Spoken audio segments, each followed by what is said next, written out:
Buenas tardes. Sí. Good afternoon. Good afternoon. Would you please sit down?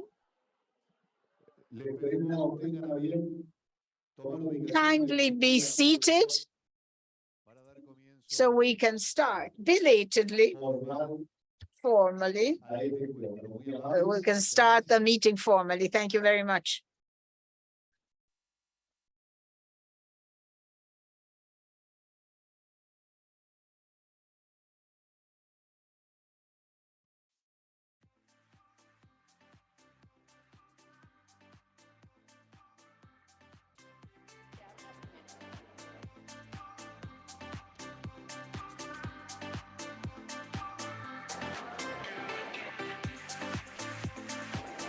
Buenas tardes. Good afternoon. Good afternoon.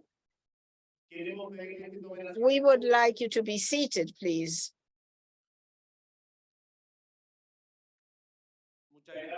Thank you very much. We're requesting that all delegations be seated, the UN agency, civil society, everybody in their places. All of you in the room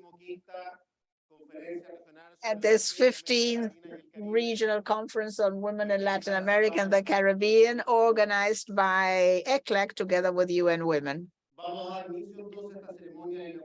We will then be starting the opening ceremony, and I would like in the first place to ask the Minister for Women, Gender and Diversity of Argentina, Ayelen Mazzina, to take the floor.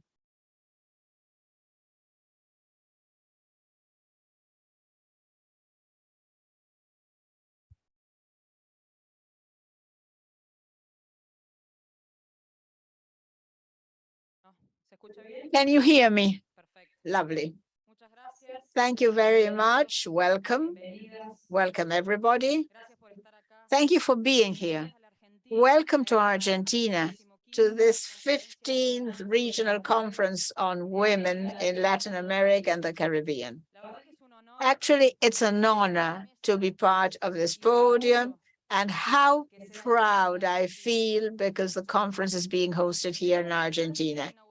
So this is the opening ceremony, and I am rejoicing, not just because I'm here, but also because I'm surrounded by colleagues from different agencies and regions, all of whom have committed to supporting, facilitating the growth and maintaining a gender agenda, which is a cross-cutting agenda for all of us as women and LGBTI+. It's a pleasure to welcome you and to have once more a place to meet, to be together, all the countries of the region. It's very necessary to strengthen our bonds, have partnerships, and consolidate agendas that will allow us to move towards more egalitarian societies. In particular, it's an honor as the Minister for Women, Gender and Diversity of the Argentine Republic to be able to make use of this unique opportunity and allowing me to welcome you as an officer, but also as a colleague, to share best practices, to think and define shared strategies, focusing in particular on the living conditions of women and the LGBTI+ of our beloved continent. We have great expectations. We've been working hand in hand with our colleagues from Chile, with ECLAC, UN Women, and this shows that we've been able to strike bonds and to work together to advance the gender and diversity agenda we wish as a strategic pillar of the region. We know it is indispensable to work articulately in between the different states at all levels. That's why in Argentina, we encourage a federal participatory process that has sees the different experiences throughout the country, and we profit from the experience of the civil society agency, feminist and trans-feminist movements, unions, the representatives of the academia, and international agencies. Yesterday, this was an example. We were present at the Feminist Forum, that amazing space where the organizations have been able to build upon, occupy, and voice their positions and have an influence on the agendas of all governments. This weekend, a few days ago, we met with thousands and thousands of colleagues, lesbians, gays, intersex, transvestites, and our dear Pride Parade. A few months ago, a historical meeting in the province of San Luis with more than 130,000 women and members of the collective that met there. So it's a feminist movement and its diversity that we've been able to celebrate together along the streets, in fora, at conferences, and we've known how to make our position known against the injustices that the women of the region has undergone. The feminist and trans-feminist movement, political will, the articulation between states is very powerful at the time of consolidating commitments regarding gender equality and the extension of rights. As you know, in Argentina, in particular in the city of Mar del Plata, the 6th Regional Conference on Women was hosted in 1994, and from then on, we've walked a long way. Today, many countries that are here have made great progress regarding institutions. In Argentina, the creation of the first ministry for women, gender, and diversity that I am presiding over is an example. This ministry also allowed, with its creation, the opening of different secretariats, gender divisions in different provinces and areas in the Argentine Republic. Our mandate is to keep building consensus and not to move backwards regarding the rights of women and LGTB. In a world that is jeopardizing the movement and our agendas, I'd like to call upon you so that we can keep on working together for a more egalitarian, sovereign, and region that will have social justice. We all face a common challenge, all the countries, and these are present here at the conference, the inequitable distribution of care work. We have to move forward collectively, trying to find a fairer distribution of care work that will allow us to overcome the inequality that we've mentioned. Here in Argentina, we've provided an integral strategy regarding care, the heart of gender inequalities, to move forward, to build a system that will recognize it as a need, a right, and a work. The president of the Argentine nation, Mr. Alberto Fernandez, when the legislative sessions began this year, included care in part of the legislature agenda with a bill looking forward to strengthening this job and having a gender approach. We need care to be recognized as something basic, as a contribution, and in particular, the human right to be cared for and to care. 1994, I mentioned a moment ago, a long time has gone by. Today, we can maintain that the objective of achieving gender equality is a priority in the shared working agenda. As a country, as a region, we've moved in this direction. We have specific policies, and we are convinced that we're moving towards a common objective, the care society, precisely the theme of this conference. We know that right now, in all the region, the burden of care is majoritarily the family, and within the family, in particular, on women. This concept restricts the possibility of finding a place in the labor market and restricts the possibility of financial autonomy.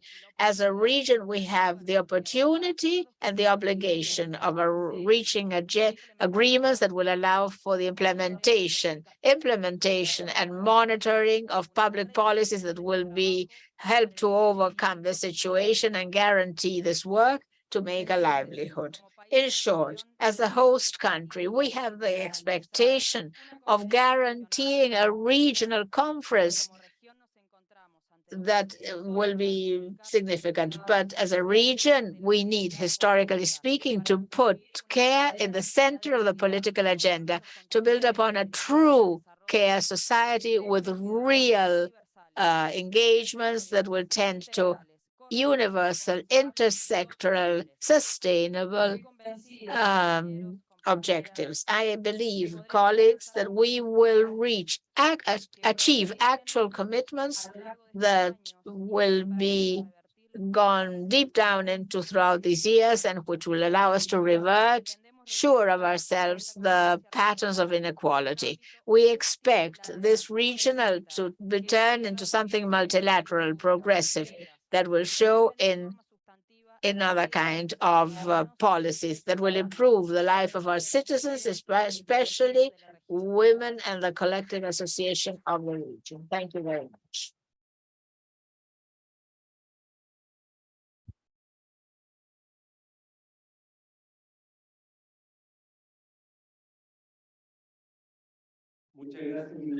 We thank Madam Minister. We are going to change the order slightly, and we will do as follows. At ECLAC, it's traditional to elect who's going to be the chair of the president at the opening session. We've just heard Ayelen Massina say host country. So I would propose that now we elect Ayelen Massina, Minister for Women, to chair this 15th Conference on Women in Latin America and the Caribbean.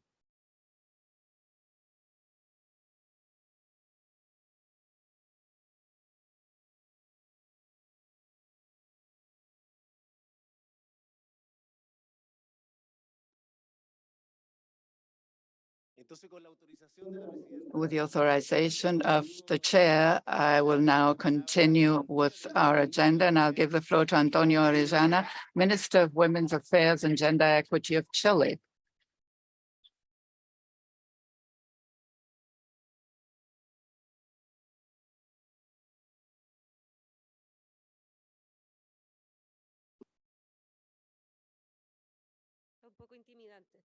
This is a bit intimidating, I must say.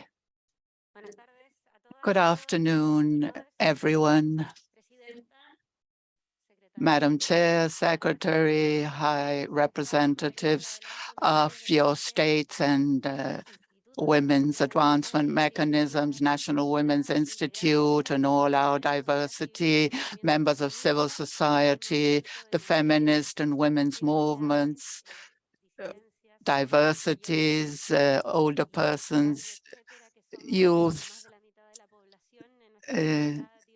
more than half of the population is diverse, and I take this freedom to say so because we are handing over the chair of this conference to Argentina. And I'd like to thank Minister Ayelen Massina for all these months of hard work we've done together, and also the secretary in my country, Marita Perceval, with whom we've been working.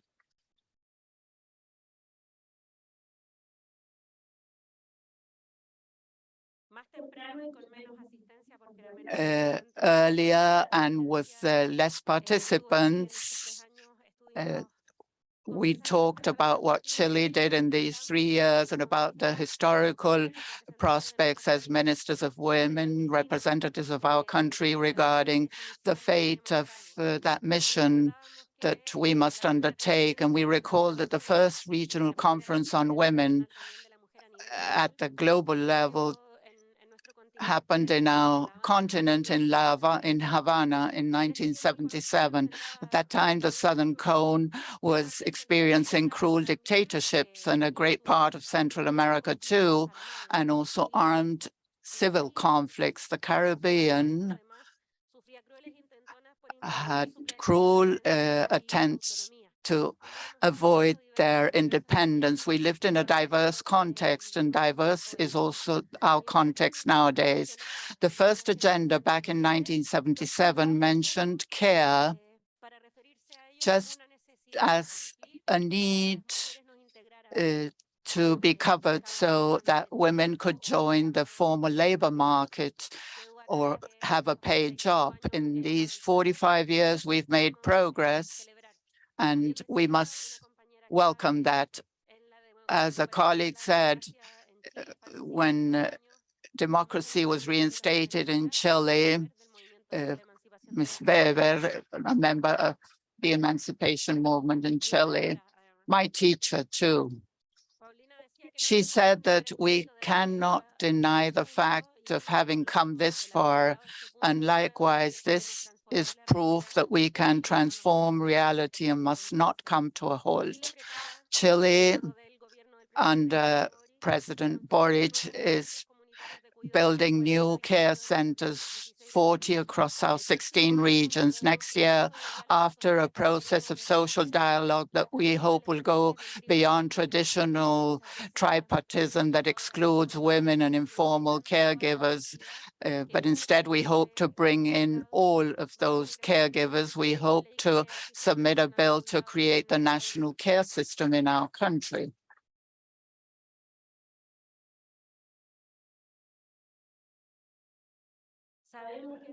We know that building the system will take at least a decade. So we are very interested in hearing the discussions these days onto social, fiscal, political, economic compacts that are necessary to set up sustainable, comprehensive, universal care systems from an intersectional approach, meeting the needs of women in all their diversity. We believe that the answer to the question, how shall we recover? How do we face this crisis? We have better chances of answering it if we do it as a whole from our region and in all our diversity, with all of our successes and some failures that allow us to move forward anyhow. We know that we all need to be cared for, but not all of us provide care. The future of women, not only in the region, but across the country, depends on the conclusions we may reach here, because from Latin America and the Caribbean, the most state-of-the-art positions have emerged for the advancement of women worldwide. So let's take all this seriously.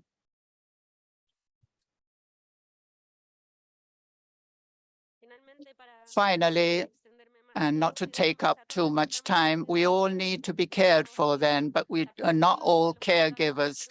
Care must be a discussion based on the public, universal, intersectoral, intersectional elements, and recognition of care must be discussed too. These are two different matters, but very much interrelated.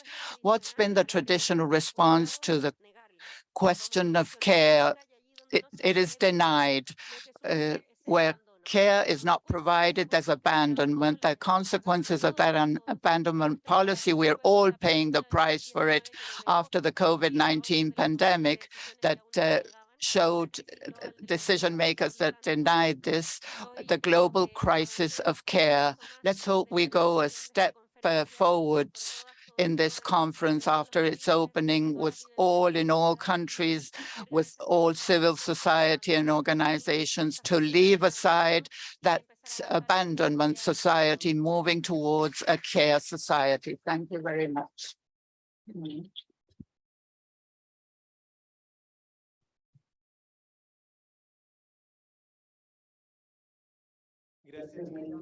Thank you very much, Minister. We also have a video that the Chilean President Gabriel Boric has sent. Hello, Good afternoon. This is Gabriel Boric from Chile.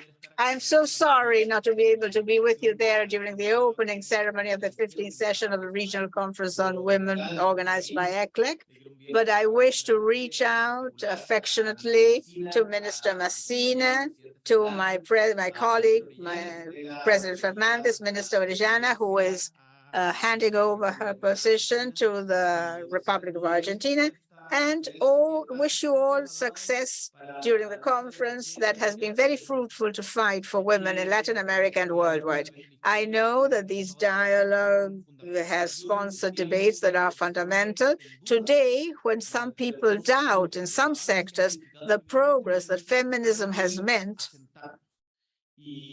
and we people in Chile, a feminist government as we are, believe it's very important to hold a coordinated movement with the civil society and social movements for this to keep growing, to keep moving forward in an equality of rights. No doubt that, for instance, nowadays, we're focusing in our creation of a national caring system, but caring in Latin America and worldwide historically have always, because of the machista culture that we come from, have always been a part for the woman to take care of.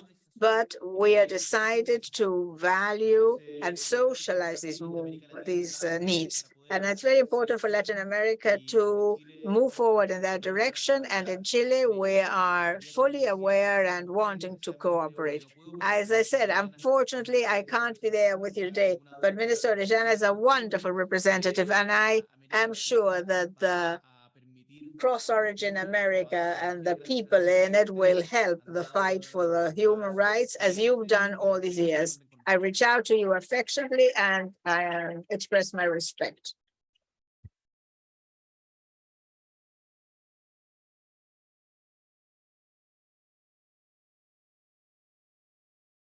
A continuación, la coordinadora residente del Sistema de Naciones Unidas de la Argentina, Claudia Mojita, nos dirigirá unas palabras.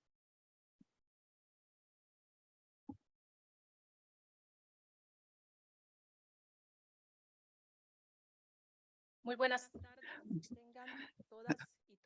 UN Resident Coordinator of Argentina will take the floor. First of all, I'd like to greet the chair, Ayelen Messina, and congratulate her for having been appointed chair of this conference. Our special greetings to Antonio Orellana, Minister for Women and Gender Equity in Chile. I also greet the Executive Secretary of ECLEC, José Manuel Salazar, the Regional Director of UN Women, Maria Noel Baeza, all authorities attending this meeting here today, and our greetings to civil society organizations and civil society at large that are with us here today and give liveliness to this conference. Today, I am pleased to share with you a message sent by our Secretary General, Antonio Guterres, who wanted to be present in this conference with a message that, if you allow me and in view of protocol, I will read it in English, and I quote. 5 years ago in Havana, governments and feminist activists from across Latin America and the Caribbean developed a regional roadmap for gender equality in economic and social development. The first regional conference on the integration of women in the economic and social development of Latin America and the Caribbean set the agenda that we urgently pursue today. Sadly, decades later, we live in a time of multiple crises that are setting in motion devastating consequences for gender equality and women's rights. This needs to change urgently. We must push back against the pushback against women's fundamental rights. This year's theme reminds us of the critical need to invest in the care economy and address the care responsibilities that too often fall disproportionately on the shoulders of women and girls. In Latin America and the Caribbean, for example, women spend nearly 20% of their time on unpaid domestic and care work, while men spend about 7% or nearly 3 times less than women. Reversing this means building recovery plans that promote equal care systems and decent work. It means redistributing the burden of care and strengthening institutional support for women so they can participate fully in economic life.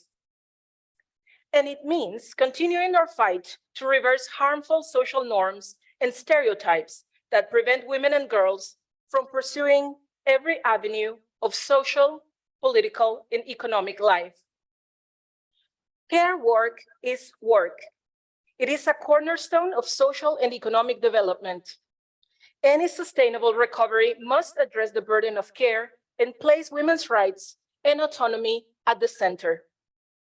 This conference offers countries across the region a unique platform to share experiences and make commitments that advance national care systems and contribute to a transformative recovery that benefits all people.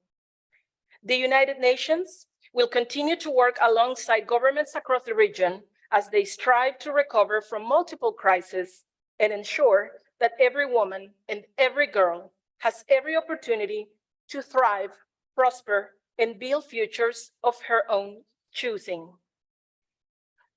Termino aquí la cita y, si me lo permiten, I conclude this quote now, and besides supporting these words of our Secretary General on behalf of the UN team in Argentina, I would like to once again congratulate the country for taking office as chair, commend Chile for their success as chair, and to UN Women and ECLAC for organizing a very important event for our region. And very briefly, I'd like to mention that here in Argentina, we are working in support of a strong national leadership at the national government level, but also at local government level, the legislators, but above all of society in Argentina at large. In this sense, we wish to particularly highlight the creation in December 2019 of the Ministry of Women, Gender and Diversity.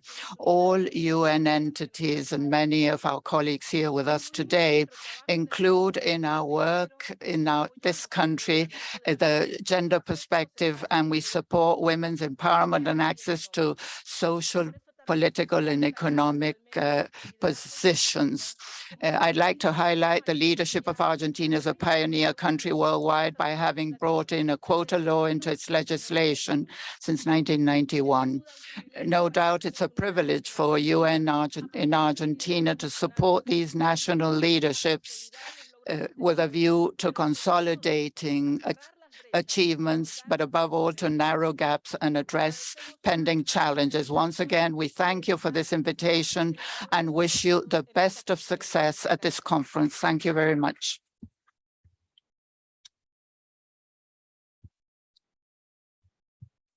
Muchas gracias. Thank you very much. And now Claudia Mojica. Now it's Maria Noel Baezas, Regional Director for the Americas and the Caribbean of the United Nations Entity for Gender Equality and the Empowerment of Women, UN Women, who will take the floor. Good afternoon, dear friends, dear colleagues. Truly, the energy that's in this room is wonderful. You can feel it. You can feel it, the women of the continent. This is a pun in Spanish, not which is lost in English. It rhymes. In the first place, I would like to congratulate the president, the chair, the Minister for Gender and Diversity of the Argentine Republic, Angeline Massalin. Congratulations, you're doing better and better. It's wonderful to hear you. I would also like to greet Antonio Orellana, our dear Minister for Gender from Chile. You haven't left. Come on, you're only moving aside. We're going to need your energy too, the energy of everybody. The Executive Secretary, I'm sorry for not being all that formal, but it's a pleasure to be here today at this opening ceremony.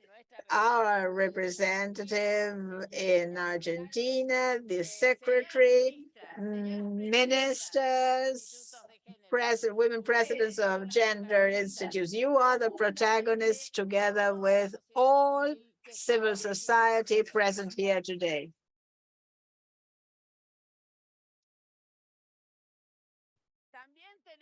We also have with us over 100 parliamentarians from the whole continent. Let's give them a hand. And we also have the health minister, the education minister, the minister for social development of the Argentine Republic. A hand to them. And a big hand to the ministers for gender of all the provinces of the Argentine Republic. We reach out to you affectionately and we thank you for being here today. And of course, I cannot but greet the whole UN system with us here today. Thank you for that. Thank you for being present today. And finally, last but not least, all the representatives of UN women here in the region. Let's give them a big hand. I would also like to reach out affectionately to Ana Güesmes, the director of the Gender Division, the chief of the Division for Gender, the Deputy Regional Director, Cecilia Alemani of UN Women, and my dear friend who has undertaken the organizing of the conference, Marita Vieiceval, the Secretary for Equality. Thank you very much, Marita, for all you've done. And thank you very much, Minister, for being with us in the government. And we're so happy to be here in this wonderful city that Buenos Aires is. So the day is today, the day we're opening the 15th session of the Regional Conference on Women. We hadn't met since Santiago in Chile, pre-pandemic, August 2020, where we signed the Santiago Commitment, the Santiago Declaration, wonderful, which we handed over to the Commission to find to get legal status in the region as another innovation by our region to make a contribution regarding the growth, the institutionality, and the progress towards gender equality, not just in our region, but worldwide. And now, we were going to keep on doing that. We were going to make our voices heard so that the integral care systems as a pillar of the welfare of our societies, as health is, education, social security, care has to be the fourth pillar of welfare in our societies, which will represent a new development model focusing on people and on our Mother Earth. Let's remember that this conference is about the care society. That's why I'm so happy to have all these women leaders from the indigenous people in the of the region that are here present today.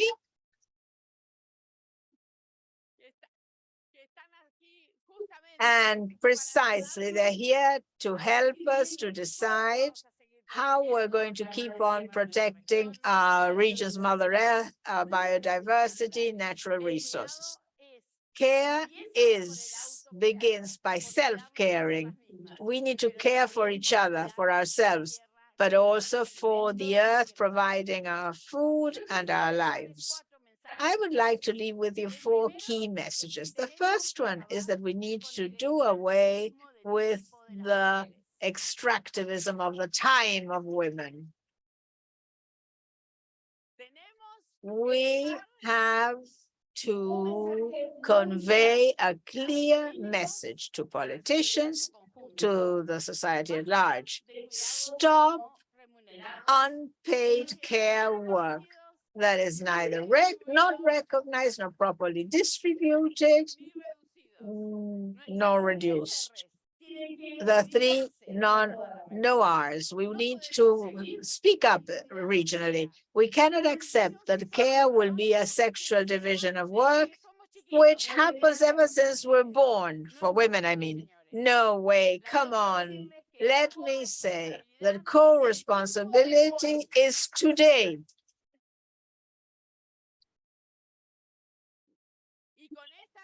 And with this conference, we're beginning to promote a cultural revolution, making men co-responsible and making their co-responsibility the focus and the core of care. We need to reassign unpaid care work. And I'm serious about this.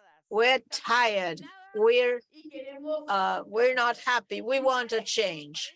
And for this change, that's why we're hosting this conference, to look for solutions, to see how we're going to go about it.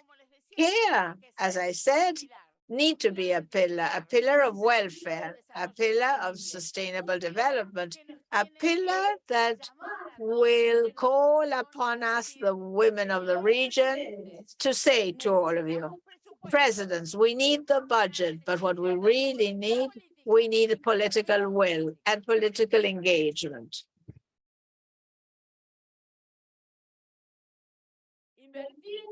To invest in care is not just necessary, it's fair and it's financially wise and the generator of multiple benefits, economic, social, and of a labor nature. Indeed, care produces jobs, quality jobs, jobs that we wish to say these will be the jobs that will help the economic reactivation of our region. And they're green jobs because there's no pollution. On the contrary, the result is, the outcome is love and welfare. And these are the kind of jobs that we need.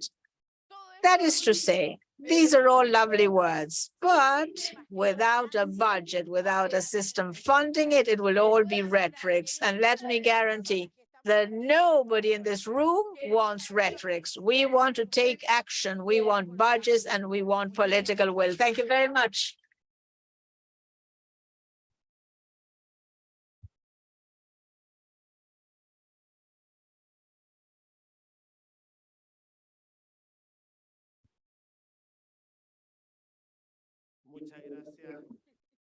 Thank you very much, Maria Noel. We will now give the floor to José Manuel Salazar, Executive Secretary of ECLAC.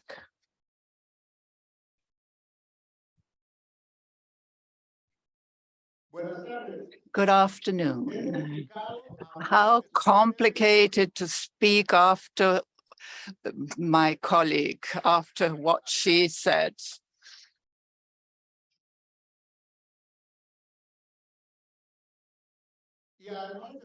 And after so many years of having a woman heading ECLAC,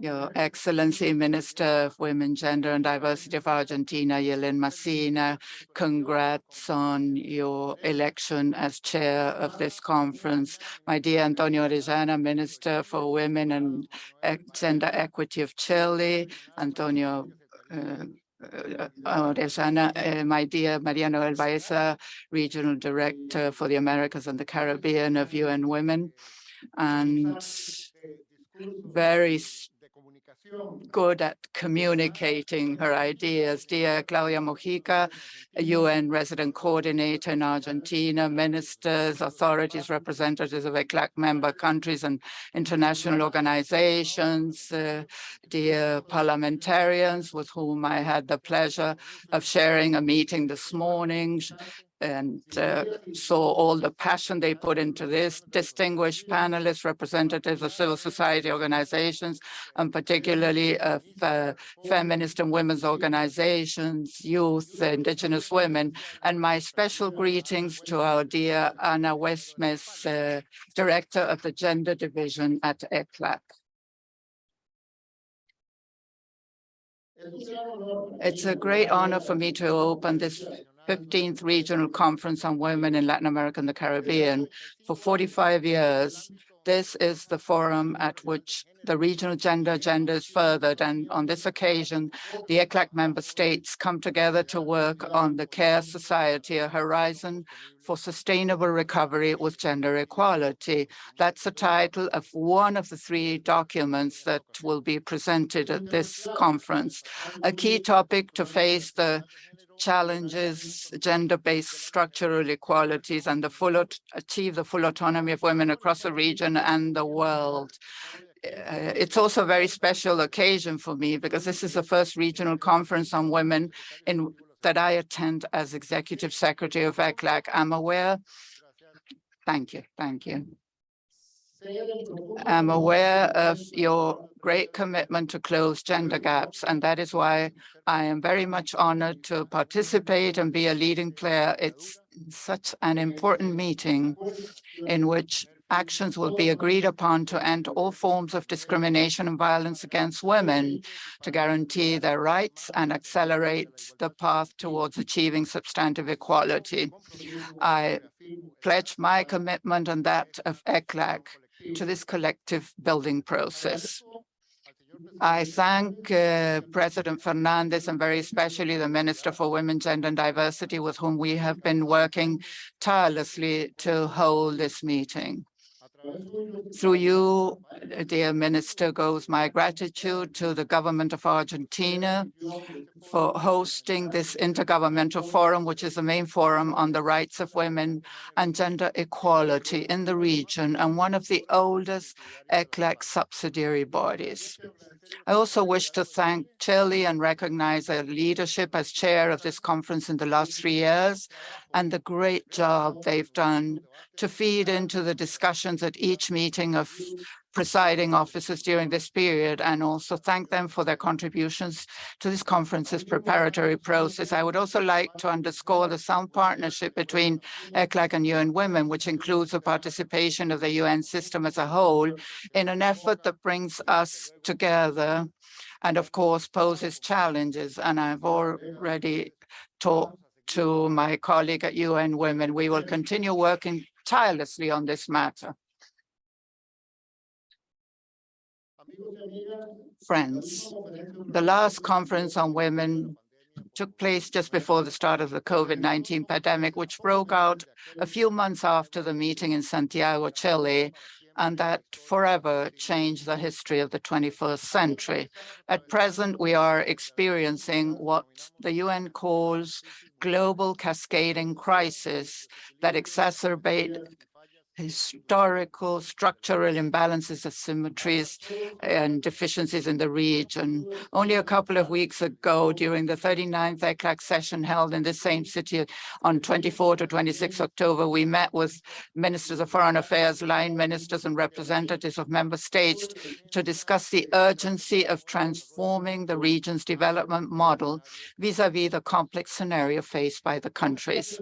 It was a space of intense dialogue to jointly identify the challenges we face as a region, but also the broad possibilities we have for collaboration, cooperation, and dialogue. On that occasion, we ratified the commitment of moving towards transforming the development model in Latin America and the Caribbean with inclusion and sustainability. And there was broad consensus in this regard that a key, core, essential element is to achieve gender equality and promote economic, physical, and decision-making autonomy for women in all walks of life. We have the responsibility through this regional conference on women to change our narrative and transform the current development model. Latin America and the Caribbean have a lot to offer the world in this regard. We have to analyze and understand progress made over time, understand what has been done well, and also be aware of the fact that we have a long way ahead of us. Indeed, progress made in Latin America and the Caribbean regarding effective equality has been significant, and policies implemented, such as those mentioned in the report by the presiding officer's chair, have entailed core progress indeed.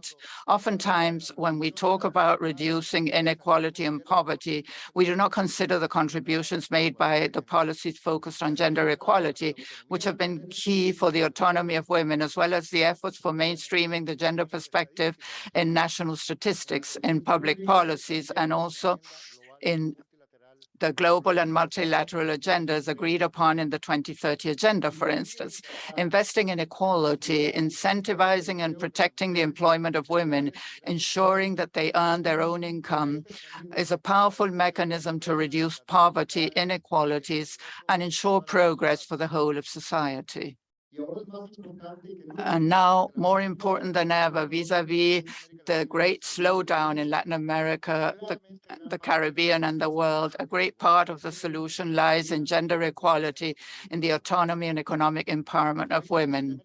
Latin American and Caribbean countries agree on the need to increase the level of ambition regarding gender equality to promote development strategies that blend reactivation and transformation. A significant part of the challenge is how to go about this. What instruments do we have to change the realities that annoy us and summon us to action? For this, we must recognize that we have certain robust institutions with powerful leaderships and with a willingness to hold social and political dialogue. In this regard, the successive regional conferences on women in Latin America and the Caribbean have proven to be an essential instrument, or else look at all the participants we have here willing to transform the world, all present here this afternoon. On several occasions, we have realized the importance of public policies and comprehensive care systems. We see how more and more countries have included over time in their statistics measurements of time of those persons doing domestic and care work, and included the economic value thereof in satellite accounts. The governments have adopted agreements that also include gender and social co-responsibility of care shared among the state, the private sector, families, and the community. And they have ratified the commitment of implementing comprehensive care policies and systems from a gender, intersectionality, intercultural, and human rights perspective. All this progress, no doubt, has translated into improvements in the life of millions of women, youth, and girls. And we welcome all the above and feel proud of progress made so far. Nonetheless, gender inequalities are still a structural feature of the region and of its development model. We see this and face it on a daily basis: extreme inequality, environmental degradation, and precarious living conditions, particularly of women. And if before the COVID-19 pandemic, we had huge gaps and challenges with the impact of the pandemic on Latin America and the Caribbean, there have been clear setbacks in indicators that threaten fulfillment of the 2030 Agenda for Sustainable Development and also the commitments of the Regional Gender Agenda. Because this dialogue has provided clarity to the fact there is a close and unavoidable link to the sexual division of labor, persistence of poverty, discriminatory and patriarchal patterns, and the concentration of power, as is well explained and documented in the document we are going to present tomorrow morning. The challenges underpinning gender inequality reinforce one another, limiting the full enjoyment of the rights of women and restraining progress towards substantive equality. This limits the autonomy of women and generates a series of economic and social inefficiencies that affect society as a whole. Care that includes emotional and physical work, and that oftentimes is unpaid, are crucial for our societies. For decades at ECLAC, we have worked together with the countries generating evidence on the unequal distribution of care work within the households and on how this affects the economic autonomy of women, limiting their possibilities to participate in the labor market, education, or politics on equal grounds. For instance, progress in measuring use of time in the region has shown that women devote around 20% of their time to unpaid domestic and care work, whilst men only devote 7.3%. That is to say, women devote threefold more time than men to these tasks. In 10 countries in which the economic contribution of care work has been measured, its contribution ranges from 16 to 28% of GDP. That is to say that in some cases it accounts for over 1/4 of GDP, and 74% of such contribution is made by women. The pandemic entailed a setback in the economic autonomy of women because of the overburden of domestic and care work and the massive loss of jobs. Employment recovery in 2021 was unequal. 1 out of every 2 women is still out of the labor force, while only 1 out of every 4 men is jobless. Likewise, and because of the adverse effects of climate change and disasters, women and girls face specific barriers to access water, sanitation, natural resources, and financial services. They also come across barriers to access health and education services and food security.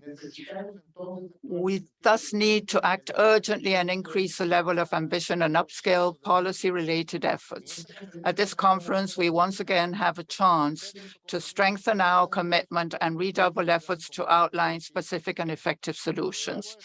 In the next few days, 3 key documents will be presented that will certainly inspire decision makers in moving towards a development style that places sustainability of life at the heart of it.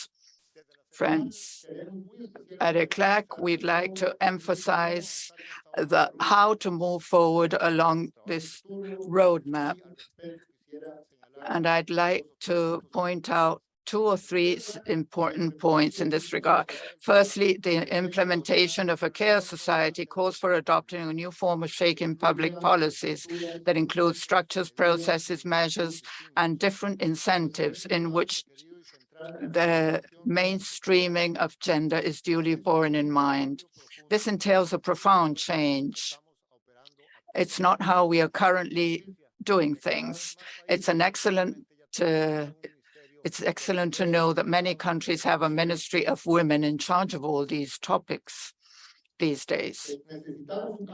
We need a profound change in the way in which public policies are developed, mainly in their linkage at the national and local level planning and the allocation of national resources and public budgets to achieve substantive equality in evaluation and monitoring and in the inclusion of citizens, as well as the consistency of policy among the different actions undertaken. The design and governance of public policies matters, and we must work on them.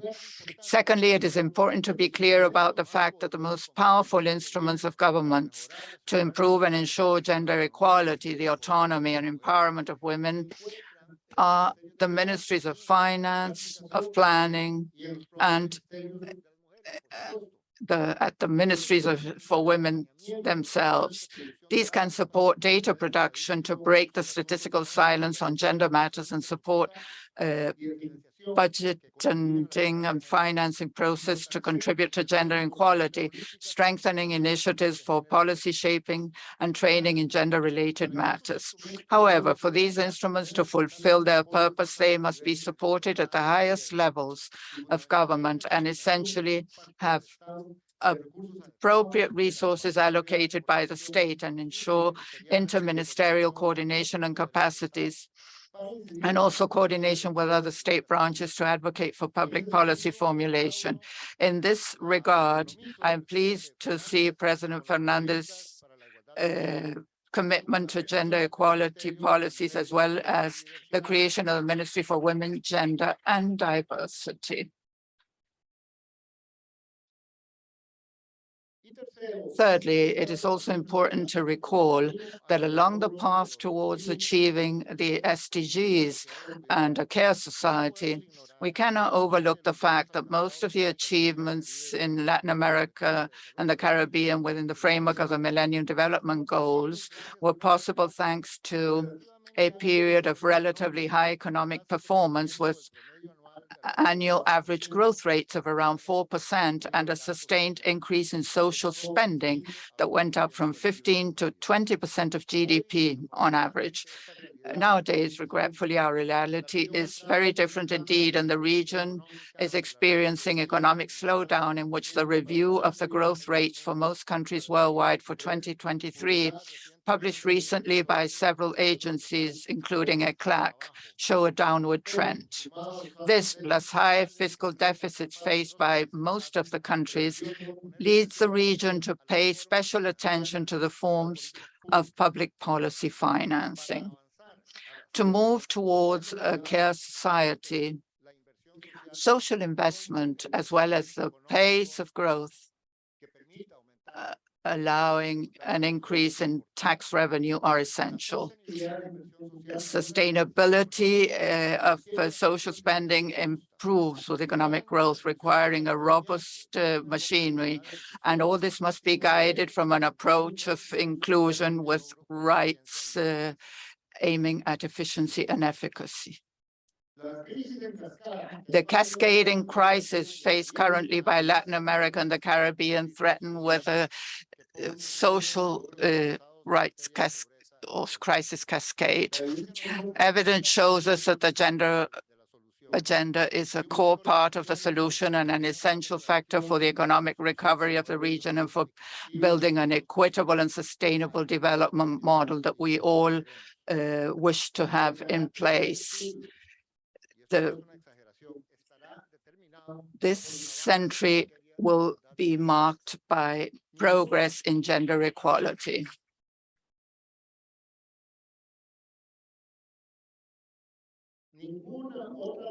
No other transformation will have such profound effects on human development. Therefore, this is an aspiration that, as we've said several times, involves not only women, but also all men, all people, the whole of society.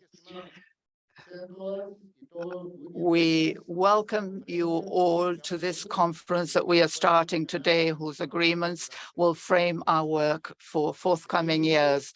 I'm sure that this meeting will allow us to continue outlining a better future for all without leaving no one behind. Future with sustainable development, sustainability of life as core principles for the civilizational change sought by the region. I thank the gender team of ECLAC, UN Women, the government of Argentina and Chile, and all those who have contributed to coming so far to this very important meeting. I'm convinced that this conference will be a milestone in the change we are seeking. I'm convinced, listening to all what you've had to say and seeing your commitment and that of millions of women, that you are changing and will continue changing the world in the direction in which we all wish to go.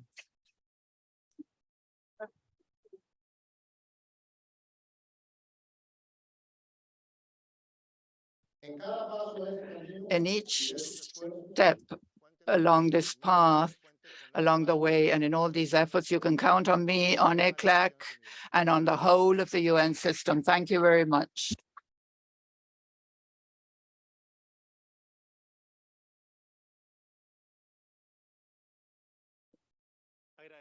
We thank the secretary, the executive secretary of ECLAC, for his words. And it will be so nice, actually,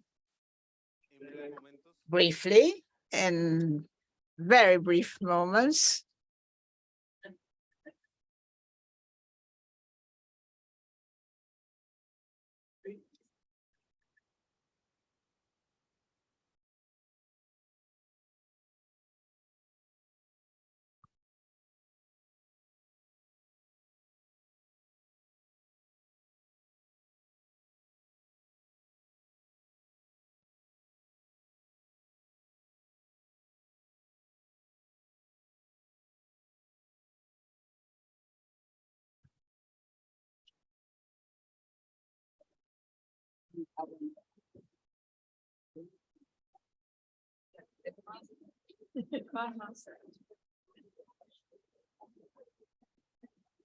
¿Sí? ¿Sí? ¿Sí o no?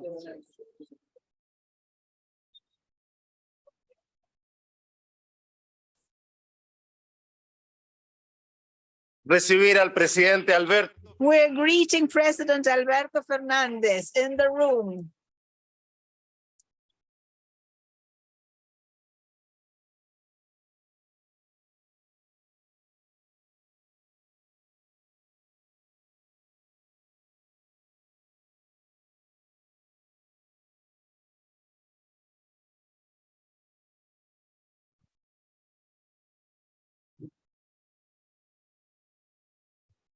Para cerrar, to close the opening ceremony of the 15th session of the Regional Conference on Women in Latin America and the Caribbean, where we have chosen Angelina Messina to chair the conference, I am pleased to ask President Fernandez to take the floor.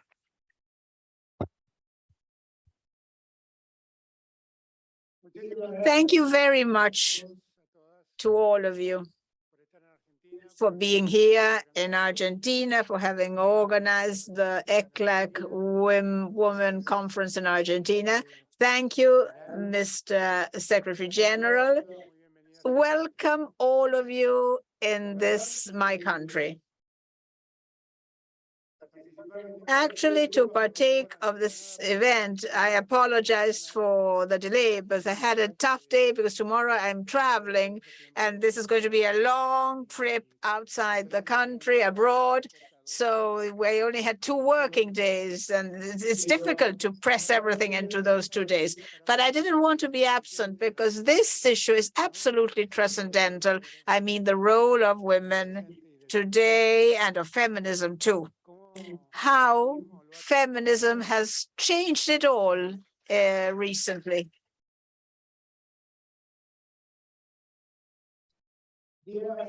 Some days ago, recently, when I opened 2 days when we were celebrating Pride Day within Pride Month, I said what I feel. If I deserve any praise, perhaps not too much, is to have supported and joined the demand for feminism, which was very powerful in Argentina, which very shortly drew the attention of the whole society. And actually, we have wonderful fighters for feminism, people that fought for feminism, that started questioning the rationale of patriarchy, of machismo, the rationale creating a gap between, a divide between men and women, between men and genders. And I think this was the beginning of a different era, where the Argentine government has understood that feminism is an identity, and that the only thing we've done is to join in and support the claims for equality that women organization, lesbians, transvestite, trans, that fight for their rights and wishes had demanded for quite some time. As I said some days ago, that rationale for equality is a rationale for happiness for people.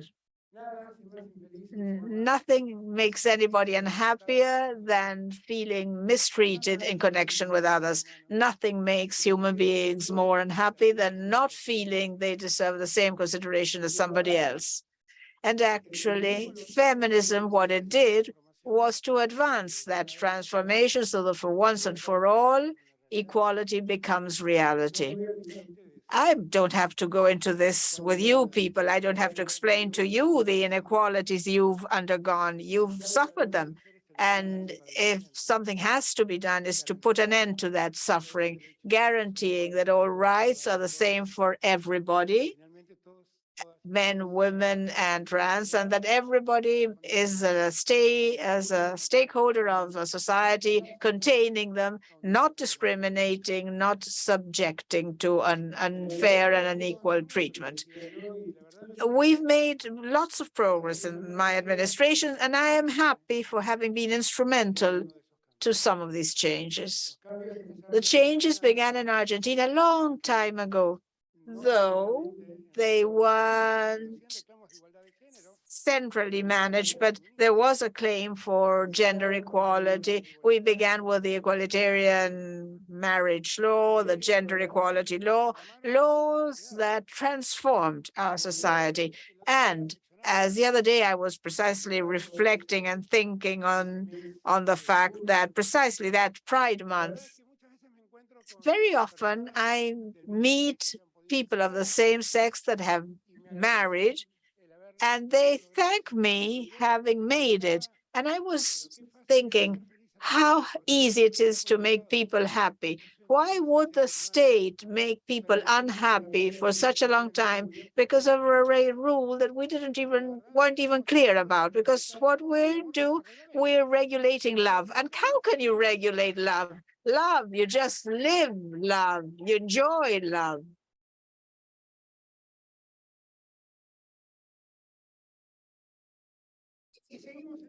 And that's the way we're walking. And we're in government, and we're happy to say that in Argentina, or at least Argentines feel different because we dared. We dared to contain each other in diversity and to talk about equality. And we took action during my administration in this direction.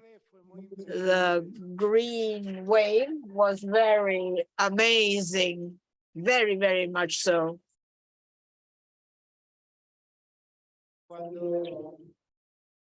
When women walked out and demanded the right of showing their bodies and interrupt pregnancy if desired.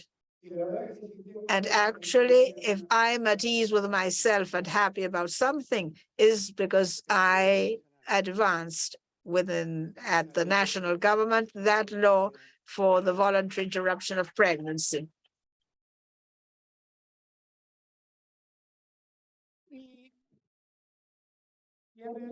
Actually, it was all a big debate that we lived in Argentina, not then, because we had attempted at this before and we didn't manage, but this time it did materialize. Actually, for those who still think about how good it is to have a legislation of this type, legalizing abortion, not punishing criminally, but giving the women the possibility of accessing a safe interruption of pregnancy, and not to expose them to an inequality so that whoever has the money can pay for it, and whoever doesn't have the money can't, or has to resort to unhealthy conditions to practice such interruption. But when you look at the results, I can see the health minister over there back behind.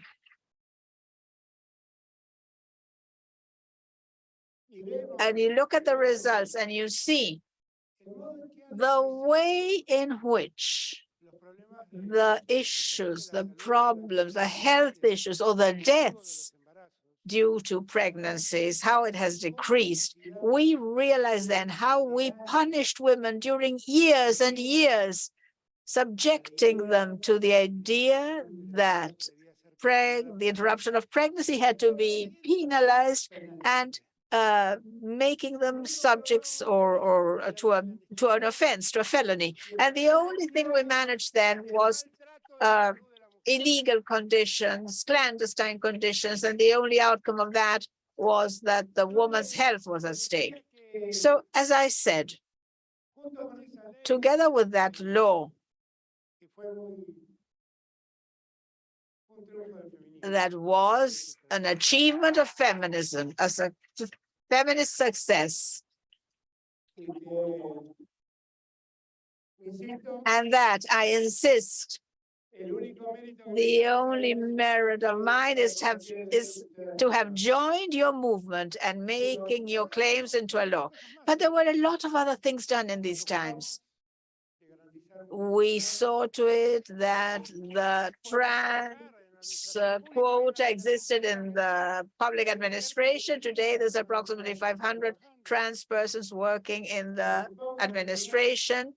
We found a way to eliminate the binary argumentation, which makes us to define our identity with the state, to define whether we're women or men.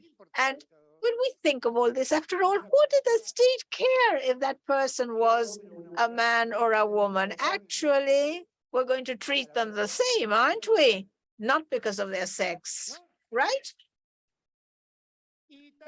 And as I realized because we realize that this demands from us a deep cultural reflection and a deep cultural transformation. I decided that in my administration, there would be a ministry for women, gender, and diversity, which would see exclusively to this issue to be able to educate society in a new reality. And that's how we did it, and that's how we guaranteed such equality that we're seeking. No discrimination because of gender, and where we can all access the same rights. We've achieved it all, have we? No, of course we haven't. Of course, or definitely not. We're aware that women at the time of performing a job is not as well paid as men. And we're also aware that in many places, despite all the efforts made, some employers prefer to employ a man worker instead of a woman worker. And very often it happens that we check out that men and women in the same company with the same position or similar don't get paid the same. So all this has to change. It all has to change, and we have to keep fighting for this to find its end, because that's inequality, it's injustice. Somebody collecting less money because of their gender. And we need to change that, and we need to keep working at it. And we also have to recognize something that society never recognized. And this is care work that women very often carry out and that are not recognized for it. We have forwarded to the House of Representatives in the Argentine Congress a law for domestic workers. And we also are sponsoring public policies to have a register of domestic workers working at households. And we've implemented the housewife law, whereby they get a pension. But what the best thing I think we've done is to recognize in the care work of a mother that never was paid for that. We recognized as seniority in their job the fact that they're a mother. So each mother is a year of seniority, then that can make them access retirement or pension quicker. A remuneration for a job that she always performed and was never paid. That's why I believe little by little in this transit, in this movement that has begun in Argentina and worldwide, this green wave that has changed the world and that is educating a lot of men. And we're understanding this is the end of a cycle. Some call it patriarchy, others call it machismo, whatever name. But I know the time of inequality between men and women is over. That's what I'm clear about. And that way, though in that way progress has been made, there's still a long way to walk. And we're still far from the objectives that are our aspirations. I'm very happy to see that Argentina is recognized very often for this job, fighting for gender equality and gender respect in diversity. The United Nations has developed or put forward a ranking. It says Argentina leads the worldwide ranking of policies with gender perspectives during the pandemics. And this makes me so pleased, because this is not actions taken by a president or an administration. This is something that the whole society has done by understanding the need for transformations and the need to be equal.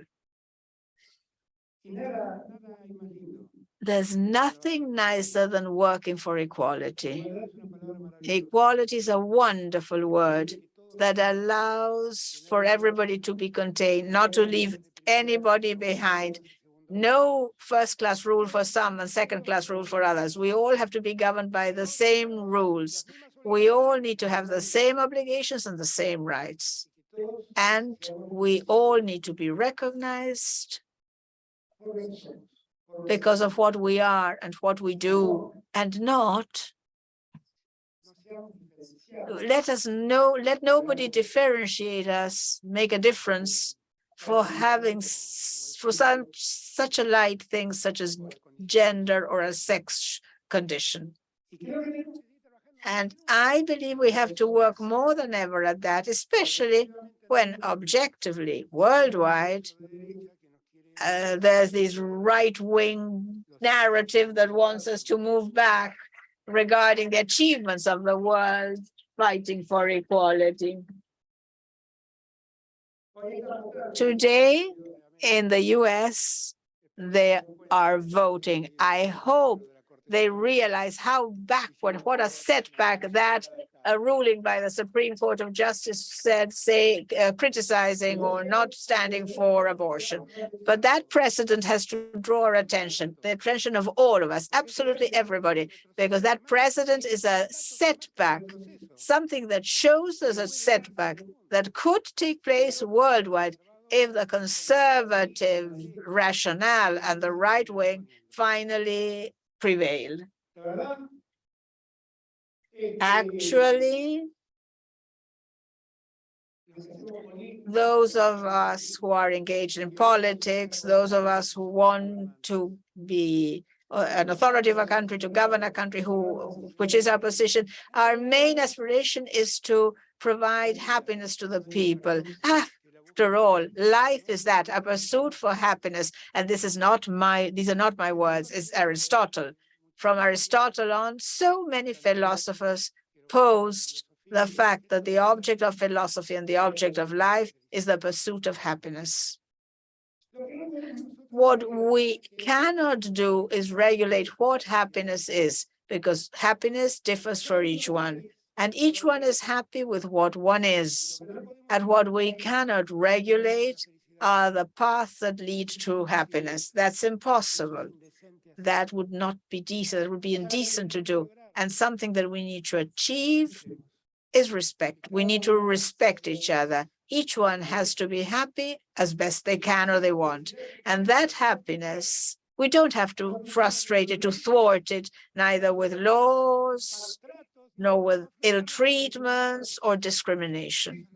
That's what we need. And we have to work precisely to guarantee it all. Let me conclude by reflecting on my first reflections with what I began.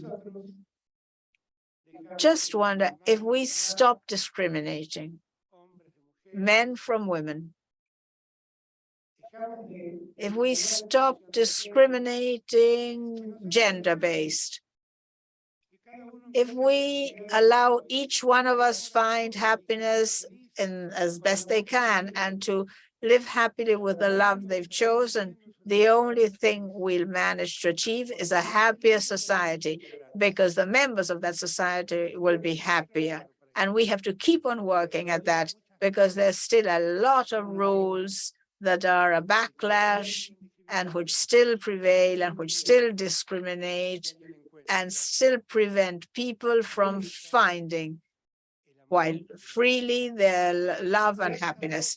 Thank you very much, all of you, for being here, and thank you for having come to Argentina. It's a huge, we're so happy for ECLAC has met in the city of Buenos Aires. Thank you, all of you. And go ahead with the green wave. There's still a long way to go. Thank you.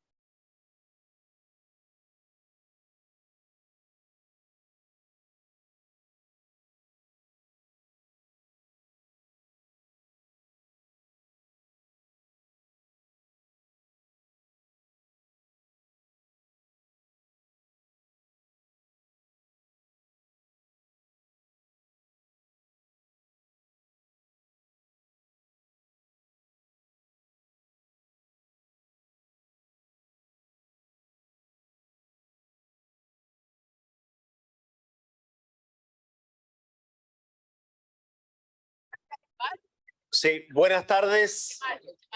Casi terminamos. We've almost finished. Almost.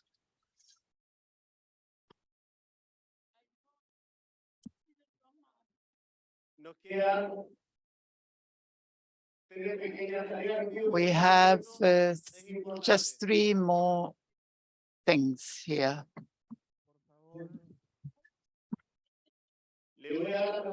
I'm now going to give the floor to the chair of this conference to adopt the agenda, or else we can't continue with this meeting. So I give the floor to the chair of this 15th Conference on Women. Thank you very much. Delegates, you have before you the provisional program that I submit to your consideration.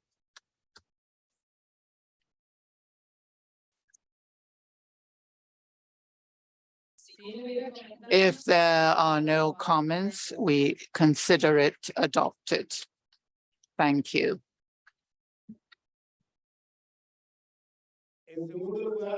Secondly, we would like to share with you the official video of this 15th Conference on Women that we will be showing now. I hope you enjoy it.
Muchas gracias.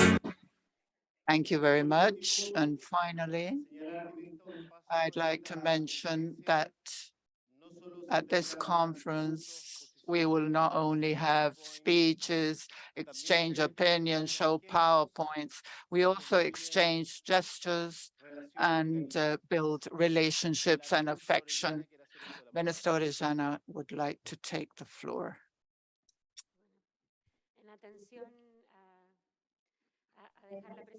Since I'm the outgoing chair, and since Chile and Argentina are sister countries, I'd like to highlight the work we've done over all these months to get to this conference. I bring a gift from many informal caregivers from Amachuco's home, which is a group of feminists. Many of them resisted the dictatorship, and they're a community daycare center that was open throughout the pandemic. And the token for Minister Yelen is popular art from Chile. This is how they told each other the stories of repression and sent messages at the back of these works of art. We hope this will show the way forward for making progress in the future. This is a message of friendship, of sisterhood for Argentina, Latin America, and the Caribbean from Chile.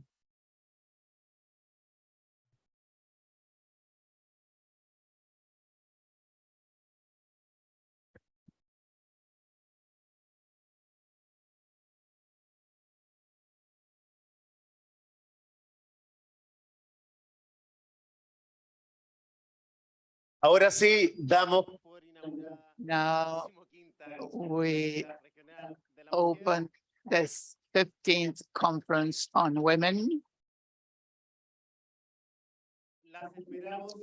And we hope to see you at the Kirchner Cultural Center right now, in fact, for this cultural event we will be holding. Thank you.